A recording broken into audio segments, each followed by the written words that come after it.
Exército e forças paramilitares aceitam trégua de 24 horas no Sudão, mas nas ruas, combates impedem a chegada de ajuda humanitária.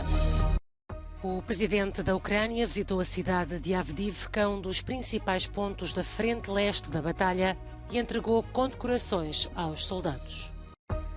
Vladimir Putin fez visita surpresa às tropas russas que combatem na Ucrânia. O presidente russo esteve com os militares nas regiões de Kherson e Zaporizhia. Milhares de pessoas participaram no evento anual que recorda as vítimas e sobreviventes do Holocausto no maior campo de concentração nazi. Ao final de 4 dias de confrontos, a promessa de tréguas no Sudão. O Exército e as forças paramilitares do país chegaram a acordo para um cessar-fogo de 24 horas. Uma paz temporária e frágil quando, pouco antes da anunciada interrupção do conflito, relatos davam conta de combates entre as duas fações, impossibilitando a criação de corredores humanitários. Thousands of volunteers who are ready, able and trained to perform humanitarian services. Unfortunately, due to the current situation, they are not able to move. We have ambulances, we have people who are able to provide first aid, the psychosocial support, but that will only be possible once that humanitarian corridor is assured by all parties. As tréguas humanitárias foram decretadas depois do apelo dos Estados Unidos a um cessar-fogo. O Sudão vive desde sábado mergulhado em confrontos entre o Exército Nacional e as tropas paramilitares das Forças de Apoio Rápido. Na base do desentendimento está a luta pelos comandos do país entre os dois generais no poder desde o golpe de Estado de 2021. O presidente da Ucrânia visitou nesta terça-feira um dos principais pontos da frente leste da batalha. A assessoria de Volodymyr Zelensky divulgou imagens da entrega de medalhas aos soldados. A cidade de Avdiivka, na província de Donetsk, está na linha da frente da guerra desde 2014. Маю честь сьогодні бути тут, подякувати вам за вашу службу, за те, що бороните нашу землю, Україну, сім'ї наші. І хотів би також привітати вас з усіма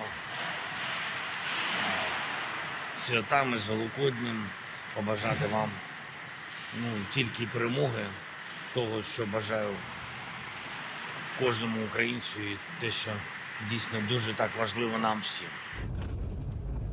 A cidade de Avdiivka, perto da região ocupada de Donetsk, está há meses entre os pontos de maior tensão nesta área que o exército russo quer controlar por completo. As imagens da visita de Zelensky foram divulgadas depois do anúncio feito pelo Kremlin de uma visita de Vladimir Putin às zonas ocupadas da Ucrânia. O presidente russo Vladimir Putin visitou o quartel-general das tropas russas que combatem na Ucrânia. A informação divulgada pelo Kremlin não diz quando se realizou a viagem, mas revela que o presidente russo felicitou os militares das regiões de Kherson e Lugansk por ocasião do feriado da Páscoa Ortodoxa. Putin esteve no quartel-general do agrupamento militar de Dnieper, na região de Kherson. Encontrou-se com oficiais militares superiores para discutir a situação nas regiões de Kherson e Zaporizhia. Esta foi a primeira viagem que fez à região desde o início da ofensiva russa na Ucrânia, em fevereiro de 2022. Мне важно услышать ваше мнение о том, как складывается обстановка, послушать вас, обменяться информацией. Putin também visitou a região de Lugansk, na Ucrânia Oriental, para se encontrar com os militares da Guarda Nacional Russa, aí destacados. Em março, Putin tinha feito visitas surpresa à Crimeia e à cidade de Mariupol.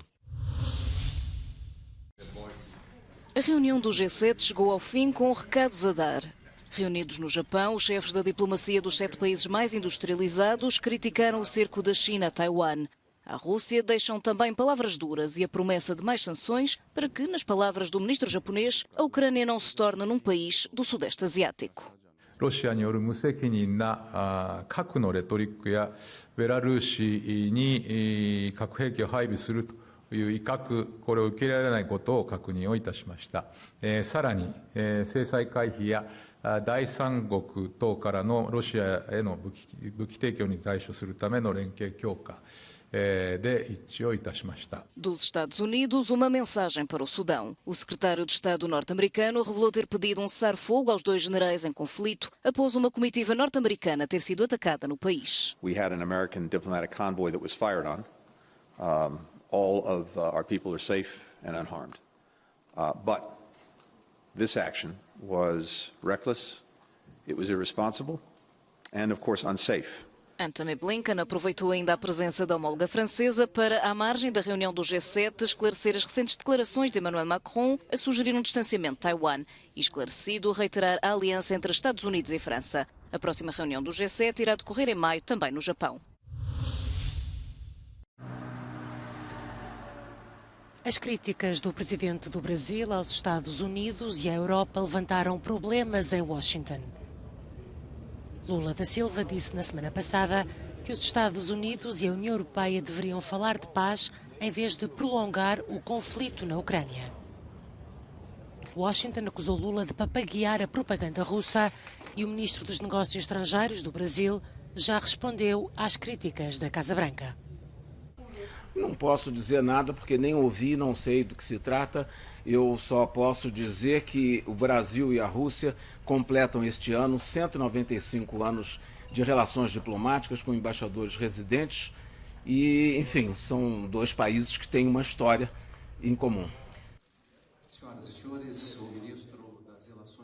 Durante a visita ao Brasil, Sergei Lavrov agradeceu ao país pela tentativa de mediar as conversações de paz. Мы признательны бразильским друзьям за прекрасное понимание генезиса этой ситуации. Нас объединяет общее стремление содействовать формированию более справедливого, подлинно демократического, полицентричного миропорядка. Lavrov voltou a culpar o Ocidente e a NATO pela invasão da Ucrânia. Depois do Brasil, o ministro dos Negócios Estrangeiros russo vai continuar o périplo latino-americano pela Venezuela, por Cuba e pela Nicarágua. Ivan Gershkovich vai continuar detido na Rússia, acusado de espionagem. O jornalista do Wall Street Journal viu o recurso para sair em liberdade ser recusado esta terça-feira por um tribunal de Moscou.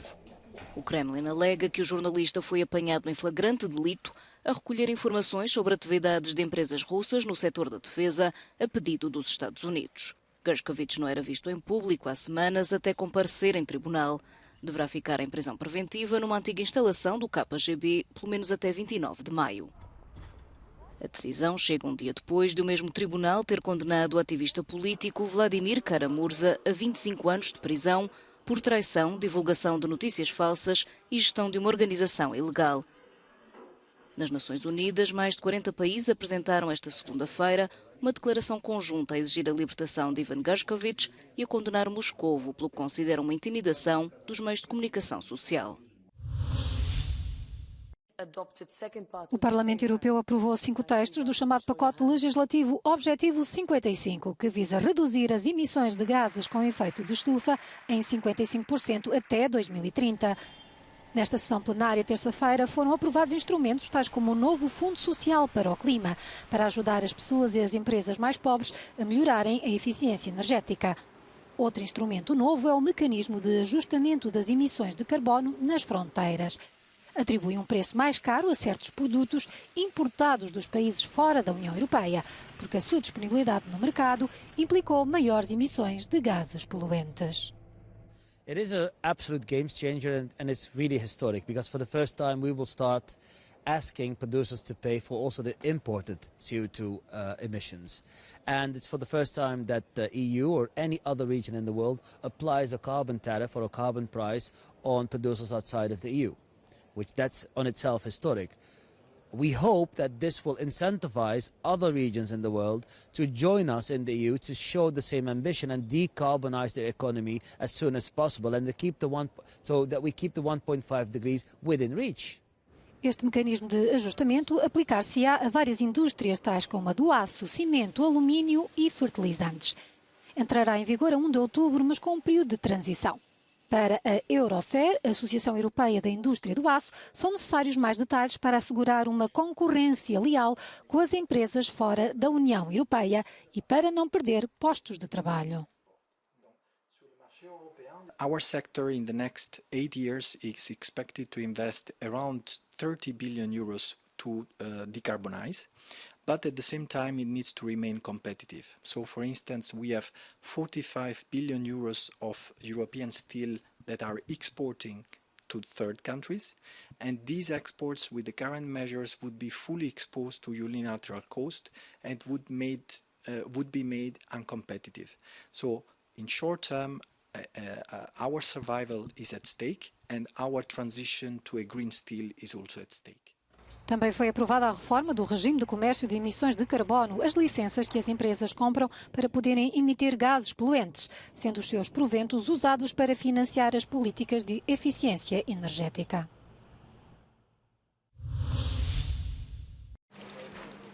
Milhares de pessoas participaram na Marcha dos Vivos, o evento anual que recorda as vítimas e sobreviventes do Holocausto, realizado em Auschwitz e Birkenau, o maior campo de concentração nazi no sul da Polónia. Este ano, a marcha coincidiu com os 80 anos da revolta do gueto de Varsóvia e com os 75 anos da criação do Estado de Israel. Cerca de 50 sobreviventes participaram na marcha.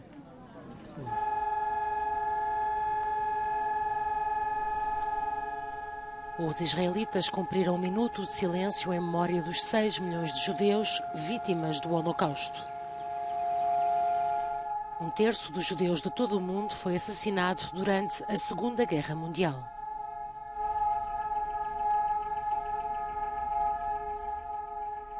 O presidente Isaac Herzog e o primeiro-ministro Benjamin Netanyahu participaram numa cerimónia no Memorial Oficial de Israel para lembrar as vítimas judaicas do Holocausto.